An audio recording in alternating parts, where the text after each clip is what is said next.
শতাধিক বছরের প্রচলিত রীতিতে আমূল পরিবর্তন এনে নতুন নজির গড়লেন ডোনাল্ড ট্রাম্প।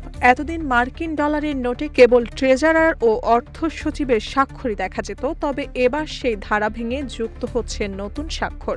এই সিদ্ধান্তের পেছনে রয়েছে গভীর প্রতীকী গুরুত্ব। চলতি বছরেই যুক্তরাষ্ট্র পালন করতে যাচ্ছে 250তম স্বাধীনতা দিবস, আর সেই ঐতিহাসিক মুহূর্তকে ঘিরেই নতুনভাবে ডিজাইন করা হচ্ছে মার্কিন মুদ্রা। প্রশাসনের মতে প্রেসিডেন্টের স্বাক্ষর যুক্ত হলে মুদ্রাটি শুধু অর্থ লেনদেনের মাধ্যম নয়, বরং দেশের ক্ষমতা ও নেতৃত্বের প্রতিচ্ছবি হয়ে উঠবে। নতুন নিয়ম অনুযায়ী ডলার নোটে এবার থেকে যুক্ত হবে প্রেসিডেন্ট ও রাজস্ব সচিবের স্বাক্ষর, যা আগে কখনোই দেখা যায়নি। এর ফলে দেশের সর্বোচ্চ নেতৃত্বের সরাসরি প্রতিফলন ঘটবে মুদ্রায়, যা রাজনৈতিক ও প্রতীকী দিক থেকে বেশ গুরুত্ব বহন করছে। তবে এ বিষয়ে এখনো প্রকাশ্য কোনো বক্তব্য দেননি ট্রাম্প, তাই বিষয়টি নিয়ে কৌতূহল আরও বাড়ছে। অনেকে এটিকে ইতিহাসের এক ব্যতিক্রমী সিদ্ধান্ত হিসেবে দেখছে।